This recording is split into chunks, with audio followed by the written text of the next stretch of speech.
کیا لوگ یہ خیال کیے ہوئے ہیں کہ صرف یہ کہنے سے کہ ہم ایمان لے آئے چھوڑ دیے جائیں گے اور ان کی آزمائش نہیں کی جائے گی؟ اور جو لوگ ان سے پہلے ہو چکے ہیں ہم نے ان کو بھی آزمایا تھا اور ان کو بھی آزمائیں گے، سو اللہ ان کو ضرور معلوم کرے گا جو اپنے ایمان میں سچے ہیں اور ان کو بھی جو جھوٹے ہیں۔ کیا وہ لوگ جو برے کام کرتے ہیں یہ سمجھے ہوئے ہیں کہ یہ ہمارے قابو سے نکل جائیں گے؟ جو فیصلہ یہ کرتے ہیں برا ہے۔ جو شخص اللہ کی ملاقات کی امید رکھتا ہو تو اللہ کا مقرر کیا ہوا وقت ضرور آنے والا ہے، اور وہ سننے والا ہے، جاننے والا ہے۔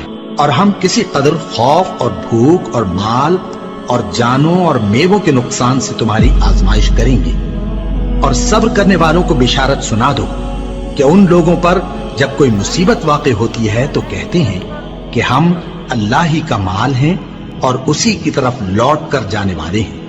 یہی لوگ ہیں جن پر ان کے پروردگار کی عنایتیں ہیں اور خصوصی رحمت بھی ہے، اور یہی سیدھے رستے پر ہیں۔ اور اے پیغمبر، ہم نے تم سے پہلے کسی آدمی کو بقائے دوام نہیں بخشا، بھلا اگر تم مر جاؤ تو کیا یہ لوگ ہمیشہ رہیں گے؟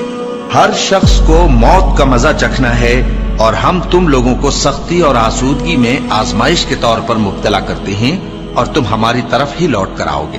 کوئی مصیبت زمین میں اور خود تم پر نہیں پڑتی مگر بیشتر اس کے کہ ہم اس کو پیدا کریں ایک کتاب میں لکھی ہوئی ہوتی ہے، اور یہ کام اللہ کو آسان ہے، تاکہ جو فائدہ تمہیں حاصل نہ ہو سکا اس کا غم نہ کھایا کرو، اور جو تم کو اس نے دیا ہو اس پر اترایا نہ کرو۔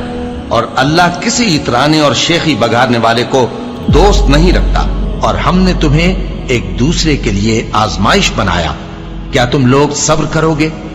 اور تمہارا پروردگار تو دیکھنے والا ہے۔ اے اہل ایمان، تمہارے مال و جان میں تمہاری آزمائش ضرور کی جائے گی، اور تم اہل کتاب سے اور ان لوگوں سے جو مشرک ہیں بہت سی ایذا کی باتیں سنو گے، تو اگر صبر اور پرہیزگاری کرتے رہو گے تو یہ بڑی ہمت کے کام ہے۔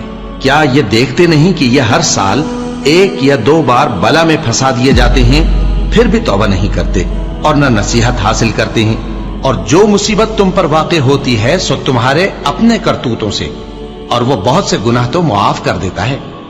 اور تم زمین میں اللہ کو عاجز نہیں کر سکتے، اور اللہ کے سوا نہ تمہارا کوئی دوست ہے اور نہ مددگار۔ کیا تم یہ خیال کرتے ہو کہ یوں ہی بہشت میں داخل ہو جاؤ گے؟ اور ابھی تم کو پہلے لوگوں کی سی مشکلیں تو پیش آئی ہی نہیں، ان کو بڑی بڑی سختیاں اور تکلیفیں پہنچیں، اور وہ صعوبتوں میں ہلا ہلا دیے گئے، یہاں تک کہ پیغمبر اور مومن لوگ جو ان کے ساتھ تھے سب پکار اٹھے کہ کب اللہ کی مدد آئے گی۔ دیکھو، اللہ کی مدد ان قریب آیا چاہتی ہے۔ اللہ کسی شخص کو اس کی طاقت سے زیادہ کا ذمہ دار نہیں بناتا۔ اچھے کام کرے گا تو اس کو ان کا فائدہ ملے گا، برے کرے گا تو اسے ان کا نقصان پہنچے گا۔ اے پروردگار، اگر ہم سے بھول یا چوک ہو گئی ہو تو ہم سے مواخذہ نہ کیجو۔